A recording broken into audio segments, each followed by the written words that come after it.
প্রিয় শিক্ষার্থীরা আসসালামু আলাইকুম। ভার্সেটাইল একাডেমি পেজে তোমাদের স্বাগত। আজকে আমি আলোচনা করব ষষ্ঠ শ্রেণী বাংলা বইয়ের ষষ্ঠ অধ্যায় অর্থাৎ 91 এবং 92 পৃষ্ঠা নিয়ে। দেখো 91 পৃষ্ঠায় বলা হয়েছে, আমি সাগর পাড়ি দেব, কবিতা পড়ে কি বুঝতে পারলে তা নিচে লেখো। এরপর বলছে সাহিত্য জীবনের সঙ্গে সম্পর্ক খুঁজি। আমি সাগর পাড়ি দেব কবিতাটি তোমার জীবনে বা চারপাশে কোনো মিল খুঁজে পাও কিনা কিংবা কোনো সম্পর্ক খুঁজে পাও কিনা তার নিচে লেখো। তারপরে দেখো বলা হয়েছে মিল শব্দ খুঁজি। ছড়া কবিতা এবং লাইনের শেষের শব্দের সাথে পরের লাইনের শেষ শব্দ মিল থাকে, যেমন সওদাগর, তারপরে কি মধুকর, খাটে হাটে, তুলে তুলে ইত্যাদি। তোমরা এভাবে মিল শব্দ তৈরি করতে পারো। নিচে কিছু শব্দ দেওয়া হলো, এগুলো কি একাধিক শব্দ কি লেখো, মিল শব্দ লেখো। তো প্রিয় শিক্ষার্থীরা, চলো এখন আমরা 91 এবং 92 পৃষ্ঠার অ্যান্সারটা সুন্দরভাবে দেখে আসি। 91 পৃষ্ঠায় বলা হয়েছে, আমি সাগর পাড়ি দেব কবিতা কি কি বুঝতে পারলে তার নিচে লেখো। আমি সাগর পাড়ি দেব কবিতার কাজী নজরুল ইসলাম পুতুলের বিয়ে নাটকের 7 ভাই চম্পা কবিতার অংশ বিশেষ। কবিতায় কবির মাতৃপ্রেম ও দেশপ্রেম প্রকাশ পেয়েছে। মৌমাছি যেমন ফুলে ফুলে ঘুরে মধু সংগ্রহ করে, কবিও তেমনি কি দেশমাতৃকার জন্য সওদাগর হয়ে তার বাণিজ্য তৈরি নিয়ে দেশে দেশে সওদাগর হতে চায়। সকল প্রতিকূলতা অনুভব করে তিনি বিভিন্ন দেশে থেকে ধনদৌলত এনে দেশমাতাকে সম্পদশালী করতে চায়।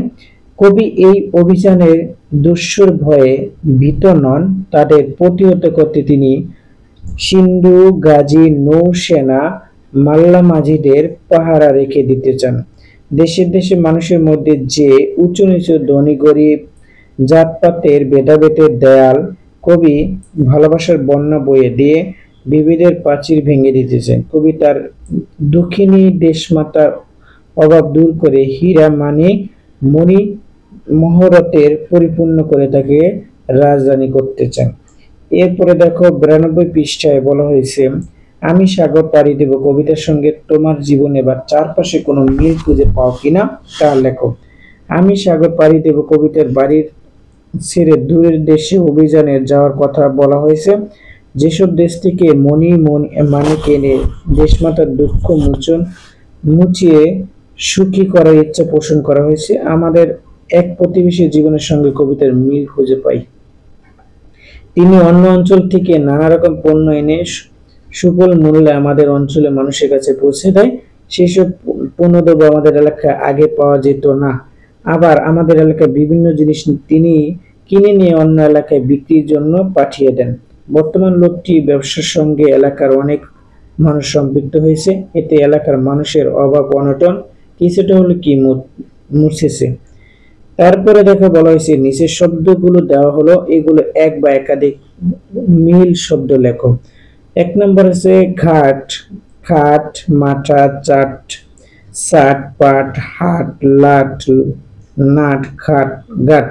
এবার কেনা, চেনা, দেনা, ফেনা, বেনা, সেনা, হেনা, রতন, পতন, মতন, যতন, দোলা, খোলা, ঘোলা, ডোলা, ধোলা, তোলা, পোলা, তার, কার, চার, সার, জার, দার, ধার, পার, বার, আশা, ঠাসা, চাষা, খাসা, নাসা, পাশা, বাসা, ভাষা, ভাষা, পাশা, হাসা, দেশ, কেশ, ঠেস, পেশ, বেশ, মেষ, রেশ, লেশ, শেষ, ভয়, ক্ষয়, জয়, নয়, রয়, লয়, হয়, বাজার, হাজার, বাজার, মাজার, তোর, গোর, ঘোর, চোর, জোর, দৌড়, ভোর, মোর, সোর, কথা, চবর, ধরব, পর্ব, লর্ব, বর্ব এবং দেয়াল, খেয়াল, শেয়াল। প্রিয় শিক্ষার্থীরা, তোমরা দেখলা 91 এবং 92 পৃষ্ঠার অ্যান্সারটা আমি সুন্দরভাবে এই ভিডিওর মাধ্যমে তোমাদের দিয়ে দিলাম। ভিডিওটি কেমন লেগেছে অবশ্যই কমেন্টের মাধ্যমে জানিয়ে দিবা। পরবর্তী ভিডিও পেতে চ্যানেলটিকে সাবস্ক্রাইব করো এবং পেজকে ফলো দিয়ে রাখো। আল্লাহ হাফেজ, আসসালামু আলাইকুম।